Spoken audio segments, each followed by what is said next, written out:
নমস্কার বন্ধুরা, সুস্মিতার রান্নাঘর স্লাইস অফ লাইফে আরও একবার আপনাদের সকলকে স্বাগত জানাই।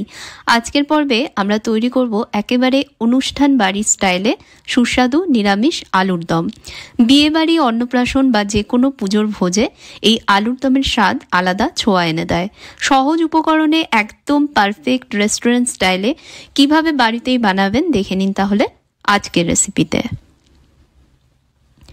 প্রথমে একটা কড়াইতে পর্যাপ্ত পরিমাণ তেল গরম করে নেব। আমি সাদা তেলে রান্নাটা করছি, তবে অন্য কুকিং অয়েলও করা যাবে। তেল গরম হলে দিয়ে দিচ্ছি এর মধ্যে 3টে তেজপাতা, একটা দারচিনি, 3টে ছোট এলাচ আর 4-5টা লং। মশলাগুলো তেলে ফ্লেভার ছেড়ে দিলেই দিয়ে দেব এর মধ্যে কেটে রাখা আলুর টুকরো। 7-8টা আলুর খোসা ছাড়াবার পর 2 হাফে আলুগুলোকে আমি কেটে নিয়েছি। এখন আলুগুলো ভেজে নেব। ভাজবার সময় আলুর মধ্যে দিয়ে দিচ্ছি 1 টিস্পুন নুন আর 1/2 টিস্পুন দিচ্ছি হলুদ গুঁড়ো। নুন হলুদ আলুর সাথে মিশিয়ে নিচ্ছি। আলুতে নুন হলুদ মিশিয়ে নিয়ে আলুগুলোকে লাল লাল করে ভেজে নেব। গ্যাসের আঁচ হাই রেখেই উল্টে পাল্টে আলুর 2 সাইড ভেজে নিচ্ছি। লাল লাল করে আলুগুলো ভেজে নিলে ভাজতে ভাজতেই 40% আলুগুলো দেখবেন সেদ্ধ হয়ে যাবে, আর আলুর দমের টেস্টও তাতে অনেক ভালো আসবে। লাল লাল করে আলুগুলো আমি ভেজে নিয়ে কড়াই থেকে তুলে নিচ্ছি। এবার কড়াইতে দিচ্ছি 1 টিস্পুন গোটা জিরে। তেলের মধ্যে জিরে ফ্লেভার ছেড়ে দিলেই দিয়ে দিচ্ছি এর মধ্যে মাঝারি মাপের একটা টমেটো কুচি। সাথে দিচ্ছি এর মধ্যে 1.5 টেবিল স্পুন আদা বাটা। আদা টমেটো তেলে দেওয়ার সময় গ্যাসের আঁচ একদম কমে রাখবেন, না হলে তেল ছিটবে। তেল যাতে না ছিটো সেজন্য কড়াইটা আমি একটু সময়ের জন্য ঢেকে দিলাম। তেল ছিটানো বন্ধ হলেই ঢাকনাটা সরিয়ে দিচ্ছি আর এর মধ্যে দিচ্ছি 1/2 টিস্পুন নুন। এবার সব একসাথে মিশিয়ে নিয়ে একটু সময় কষাবো, যাতে টমেটো নরম হয়ে যায় আর আদার কাঁচা গন্ধটাও না থাকে। 1-2 মিনিটের জন্য কড়াই ঢেকে দিয়ে কষিয়ে নিচ্ছি। 1-2 মিনিট পর ঢাকনা সরাচ্ছি। টমেটো দেখুন বন্ধুরা নরম হয়ে গেছে আর আদার কাঁচা গন্ধটাও চলে গেছে। এবার এর মধ্যে একে একে গুঁড়ো মশলাগুলো দিয়ে দেব। দিয়ে দিচ্ছি এর মধ্যে 1/2 টিস্পুন হলুদ গুঁড়ো, 1 টিস্পুন দিচ্ছি কাশ্মীরি লঙ্কা গুঁড়ো, 1/2 টিস্পুন দিচ্ছি জিরে গুঁড়ো আর 1/2 টিস্পুন দিয়ে দিচ্ছি ধনে গুঁড়ো। সব মশলাগুলো এর সাথে ভালোভাবে মিশিয়ে নিয়ে এবার এটা কষাবো। টমেটো থেকে তেল না ছাড়া অবধি কষিয়ে নেব।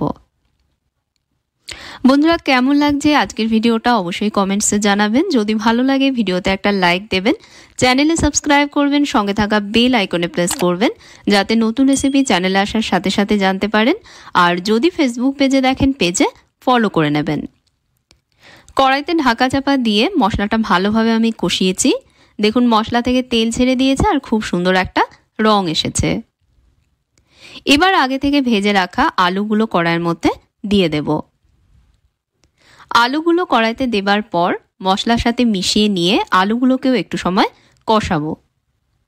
গ্যাসের আঁচ কমে রেখে কড়াইটা ঢেকে দেব। তবে মাঝে মাঝে সব একটু মিশিয়ে দেব যাতে সমানভাবে কুক হয় আর নিচ থেকে লেগে বা পুড়ে না যায়। এভাবে ঢাকা চাপা দিয়ে আমি প্রায় 3-4 মিনিট আলুগুলোকে মশলার সাথে কষিয়েছি। এখন দিয়ে দেব এর মধ্যে কাজু পোস্ত বাটা। 9-10টা কাজু বাদাম আর 2 টেবিল স্পুন পোস্ত দানা একটা গ্রাইন্ডার জারে নিয়ে প্রথমে গুঁড়ো করে নিয়েছি। তারপর এর মধ্যে প্রয়োজন মতন জল অ্যাড করে এগুলোর একটা মিহি পেস্ট তৈরি করেছি।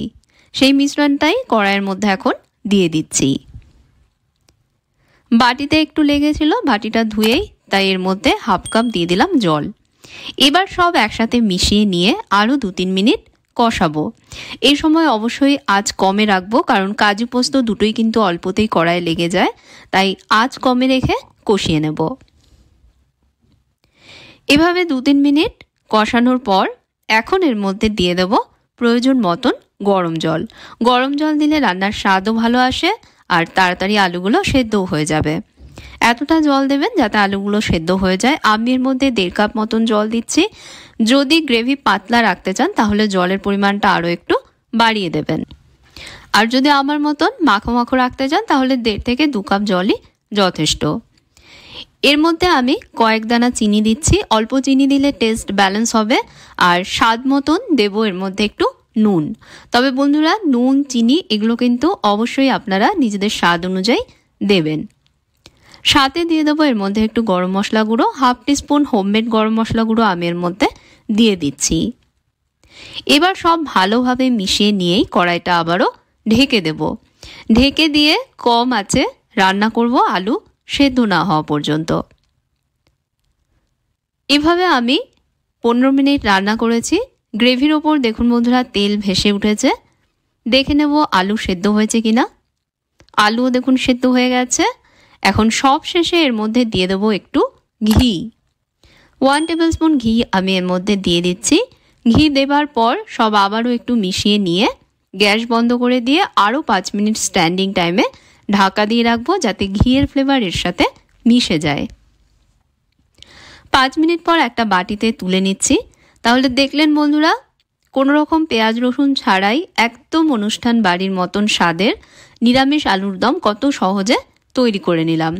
আশা করছি আজকের এই সহজ সুস্বাদু রেসিপিটা আপনাদের ভালো লেগেছে। যদি ভালো লেগে থাকে ভিডিওতে প্লিজ একটা লাইক দেবেন, শেয়ার এবং কমেন্টস করবেন, আর চ্যানেলে অবশ্যই সাবস্ক্রাইব করবেন। সাথে ফেসবুক পেজেও আমায় ফলো করে নেবেন। তাহলে আজকের মতন বিদায় নিচ্ছি। আপনারা ভালো থাকবেন, ভালো রাখবেন। ধন্যবাদ।